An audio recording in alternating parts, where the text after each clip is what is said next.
in a significant meeting, and this is happening on the sidelines of the Asia-Pacific Economic Cooperation Summit in Lima in Peru. US President Joe Biden and Chinese President Xi Jinping, well, it was sort of like a last dance. They held talks to discuss a range of issues, including cybercrime, trade, Taiwan, the South China Sea, North Korea, and Russia, of course, did feature in that conversation. Now, Xi emphasized the importance of a stable US-China relationship, calling it crucial not only for the two countries, but for the future and destiny of humanity altogether. He urged both nations to find the right path to coexist peacefully, warning, make the wise choice, quote unquote. Xi Jinping also indicated his willingness to collaborate with the incoming administration of Donald Trump, with the return of Trump looming over US-China relations.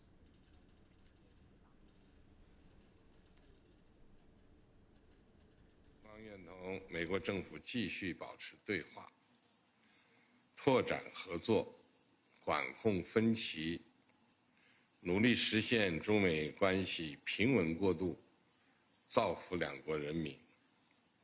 中美关系虽然历经跌宕起伏，但在我们两人领航把舵下，也开展了卓有成效的对话和合作。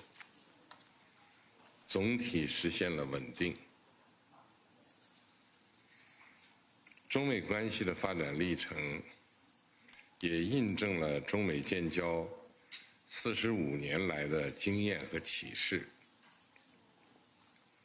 如果两国做伙伴、做朋友，求同存异，彼此成就，中美关系就能得到长足发展。 如果把对方当作对手、敌人，恶性竞争，相互伤害，中美关系就会遭遇波折，甚至倒退。 Well, now the outgoing US President Joe Biden and Chinese President Xi Jinping also agreed that the decision on the use of nuclear weapons shall be made by humans and not artificial intelligence. The two leaders met for approximately 2 hours, marking their first face-to-face conversation in 7 months. The discussions come amid growing tensions over various global issues as well. I think I once had to count up the number of hours you and I spent alone together. I remember being on the Tibetan Plateau with you, and I remember being in Beijing, I remember all over the world. And both as first as vice president, then as president. We haven't always agreed, but our conversations have always been candid and always been frank. We have never kidded one another. We've been level with one another. I think that's vital. These conversations prevent miscalculations, and they ensure the competition between our two countries will not veer into conflict. Be competition, not conflict. That's our responsibility to our people, and as you indicated, to the people around the world.